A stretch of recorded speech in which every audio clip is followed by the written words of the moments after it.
నీ పేరునా? ఈ గవర్నమెంట్ వచ్చి 9 నెలల పరిపాలన ఏం జరిగింది అనుకుంటున్నారు? ఈ 9 నెలల పరిపాలన ఏం జరిగింది అనుకుంటున్నారు? పార్టీ వచ్చింది బ్రహ్మాండంగా జరుగుతుంది. ముందు అంతా మరి విధ్వంసమైంది, మరి అంతా సరి చేసుకుంటూ మరి ఎక్కడా కూడా రాజీ పడకుండా అనేక సంక్షేమ పథకాలు అమలు చేస్తూ చేయబోతూ మరి ముందుకు వెళ్తున్నారు చంద్రబాబు గారు కూడా. కానీ 1,00,000 కోట్ల పైన అప్పు తెచ్చాడు ఈ 9 నెలల పరిపాలన అని చెప్పి అంటున్నాడుగా.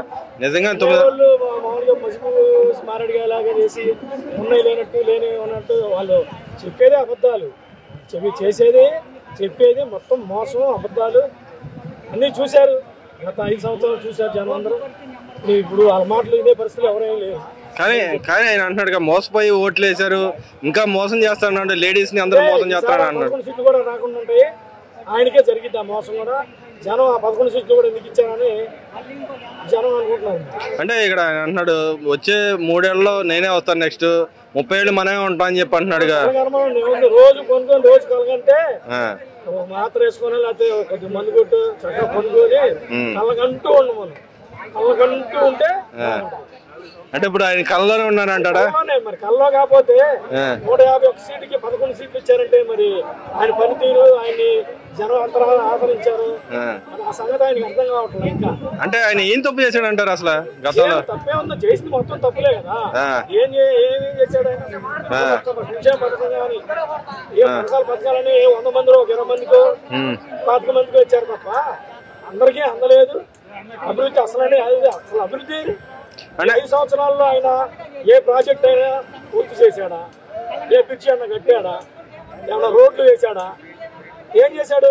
2019 నుంచి 24 వరకు ఏమైనా చేస్తే ఏమన్నా చేశాను అని అది కూడా కలగాలి. అంటే నేను డబ్బులు దాచేళ్ళాను, ఆ డబ్బులు బట్టను నొక్కడానికి కూడా ఏ ఇబ్బంది అని చెప్పి అడుగుతున్నాడుగా. ఆయన దాచెళ్ళాడా? 1000 కోట్లు 1,00,000 కోట్లు అప్పులు తెచ్చి పెద్ద బండ తెచ్చి ఈ రాష్ట్ర ప్రభుత్వం మీద వేసి వెళ్ళాడు. వెళ్తా కోటాను కోట్లు అప్పు చేసి. అంటే ఈ కూటమి ప్రభుత్వం మహిళలకు ఇస్తున్నారు, సూపర్ 6 పథకాలు ఇస్తున్నారు, ఒకటి కూడా ఇవ్వట్లేదు. ఈ రోజు బాబు గారు చెప్పారు, ఈ రోజు సూపర్ 6 పథకాలు మొత్తం కూడా వచ్చే ఒక 10-15 రోజులు, ఒక 4 రోజుల లోపల మొత్తం అమలు చేస్తామని ఈ రోజు బాబు గారు ప్రకటించారు. అంటే ఇస్తారని నమ్మకం ఉంది అసలు? ఇస్తారండి, ఎందుకు కంపల్సరీ ఇస్తారని చెప్పారు. ఇప్పుడు అది 2-3 రోజులు కూడా ప్రకటిస్తారు. తల్లికి వందనం కూడా ఎంతమంది పిల్లలు ఉంటే అంతమందికి ఇస్తామని చెప్పి ఈ రోజు కూడా చూడడం జరిగింది. అది ఖచ్చితంగా అమలు జరిగింది. అంటే ఈ గవర్నమెంట్ వచ్చిన తర్వాత అన్యాయ అక్రమ కేసులు పెడతారని చెప్పి అంటున్నారు. నిజంగానే అన్యాయ అక్రమ కేసులు పెడుతున్నారు? అన్యాయాలు అక్రమాలు చేసిన వాళ్ళ మీద పెడతారండి. అన్యాయాలు అక్రమాలు చేసిన వాళ్ళ మీద. అన్యాయం అక్రమంగా పెడతాం కాదు, అన్యాయాలు ఎవరు చేశారు, అక్రమాలు ఎవరు చేశారు, చేసిన వారి మీద పెడుతున్నారు.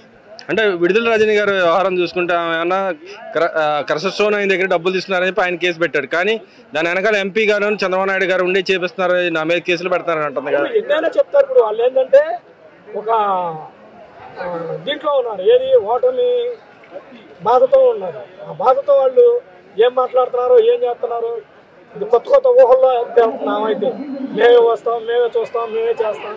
చేయండి, ఎవరు వస్తున్నారు? 2019 నుంచి 24 వరకు చేశారు. జనం చూశారుగా, చూసాక ఇంటికి పంపించింది. అంటే ఆమె మీద ఎంపీ కక్ష కట్టారంటారు. నిజంగానే కక్ష అంటే ఎవరికి కక్ష ఉంటాయండి?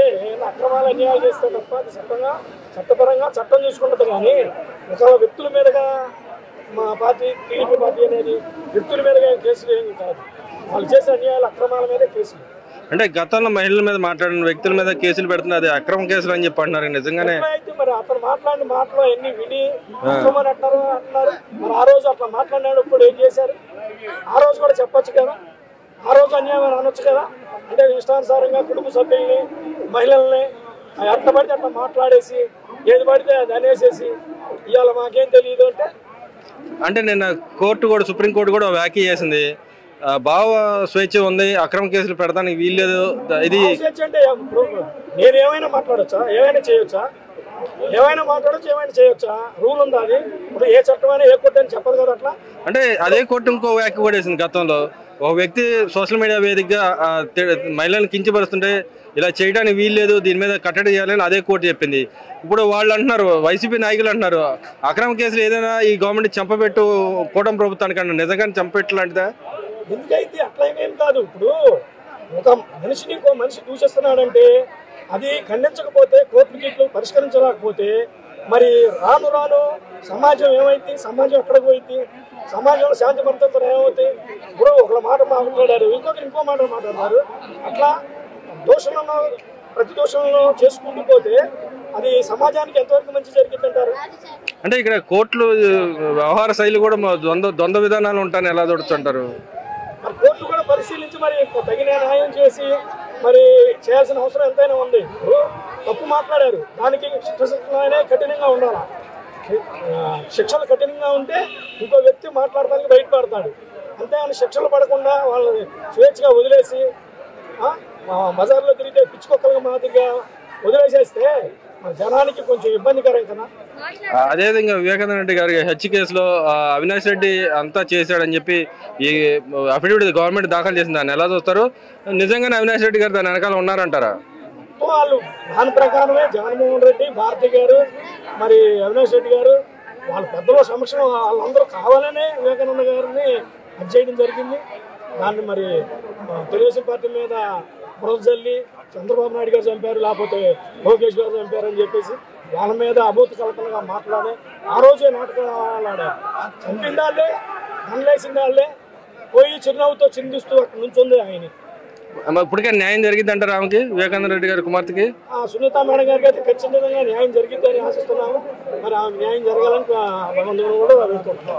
గతంలో నేను మద్యం క్యాన్సిల్ చేస్తాను, మద్యమే ఉండకుండా చేస్తాను అన్నాడు. కానీ ఎంపీ గారు లావు శ్రీకృష్ణదేవరాయలు గారు అంటున్నారు 18,000 కోట్ల దాకా అవినీతి జరిగింది, దీని మీద విచారణ జరగాలంటున్నారు. దీని వెనకాల ఎవరున్నారని అనుకుంటున్నారు? గత ప్రభుత్వంలో జరిగిన అవినీతి అంతా ఇంత కాదు, అవి మొత్తం కూడా చట్టపరంగా మరి చట్టాలు దానిపైన చూసుకుంటుంది కాబట్టి చట్టపరంగా వెళ్తారు. దాని దోషులు ఎవరైతే వాళ్ళని కఠినమైన శిక్షలు ఉంటాయి.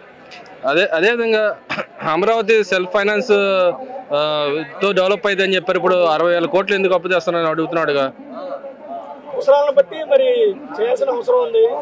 డెవలప్మెంట్ కోసం కొంచెం తెస్తూ ఉంటారు, దాన్ని మళ్ళీ కడతా ఉంటారు.